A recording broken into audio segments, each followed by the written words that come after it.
Olá, meu nome é Vinícius Casteleto e hoje a gente vai mergulhar num dos sistemas mais incríveis do nosso corpo. Aquele que está sempre de guarda, sempre pronto para agir, a imunidade inata.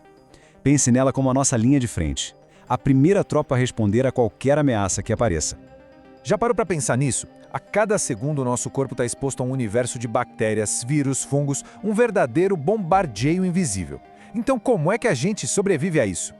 A resposta começa com um sistema de defesa que é, acima de tudo, rápido e implacável.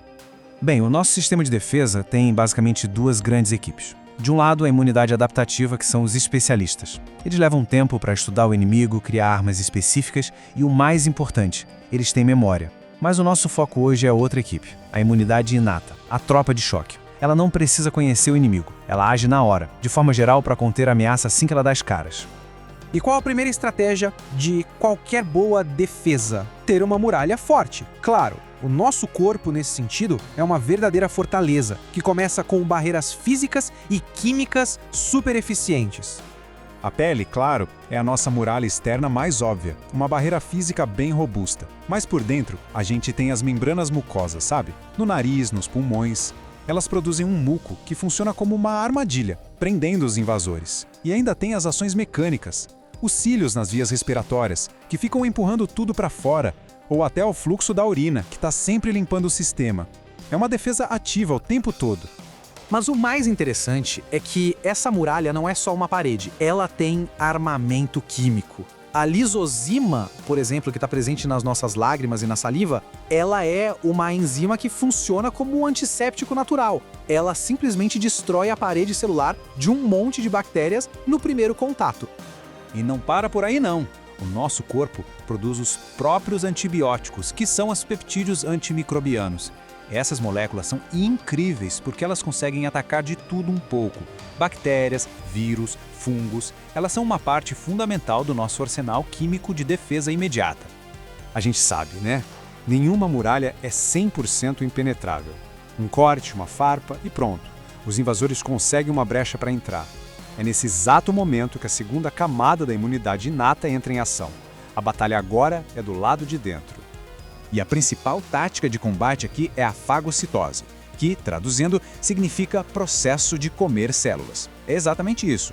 Nossas células de defesa ficam patrulhando os tecidos e, quando encontram um invasor, elas simplesmente o engolem e o destroem. E o processo é super direto e eficiente. Olha só, primeiro a célula de defesa reconhece o alvo, tipo, opa, você não é daqui. Depois, ela envolve o invasor com a sua membrana e o puxa para dentro de uma bolha, o fagossomo. E por fim, essa bolha se junta com outra chamada lisossomo, que é cheia de enzimas digestivas. E aí, fim de jogo para o invasor. Ele é completamente destruído. E nesse exército, a gente tem dois soldados principais. Os neutrófilos são a tropa de choque mesmo. Os primeiros a chegar na cena do crime, em grande número, para um combate rápido e intenso. Já os macrófagos são a equipe de limpeza e vigilância. Eles chegam um pouco depois, duram mais tempo na batalha e o mais importante, depois de destruir o inimigo, eles fazem uma coisa crucial. Eles apresentam pedaços dele para a imunidade adaptativa. É como se eles fossem a ponte para a próxima fase da defesa. Essa batalha interna toda não é nada silenciosa. Aquele inchaço, a vermelhidão, o calor que a gente sente num machucado, tudo isso é parte de um processo essencial chamado inflamação. É, na verdade, o sistema de alarme do corpo. E é muito importante a gente entender isso. A inflamação não é a doença. Ela é a resposta organizada do corpo contra uma agressão. É o sinal de que as defesas estão a todo vapor, chamando mais células para o local e tentando isolar o problema. Mas como esse alarme se espalha pelo corpo todo? Uma das moléculas de sinalização mais importantes é a proteína C reativa, a famosa PCR. Quando tem uma inflamação acontecendo, o fígado começa a produzir essa proteína em massa e a concentração dela no sangue dispara. E o ponto-chave aqui é a velocidade dessa resposta. Em apenas 6 a 8 horas depois que uma infecção ou lesão começa, os níveis de PCR já podem estar altíssimos. Essa rapidez toda faz dela um marcador clínico excelente para monitorar uma inflamação aguda em tempo real. E aqui vem uma das partes mais geniais. A PCR não é só um alarme. Ela também age no combate. Ela funciona como se fosse um anticorpo da imunidade inata. Ela se liga nos patógenos e os marca para destruição, ativando outras partes do sistema imune como os fagócitos. Basicamente, ela faz o serviço que seria dos anticorpos específicos, só que dias antes deles ficarem prontos.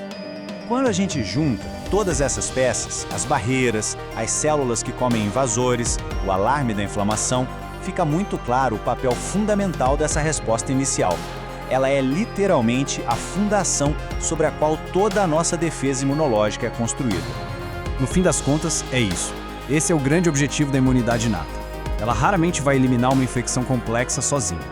A missão principal dela é conter a ameaça, limitar o dano e, o mais crucial de tudo, ganhar tempo.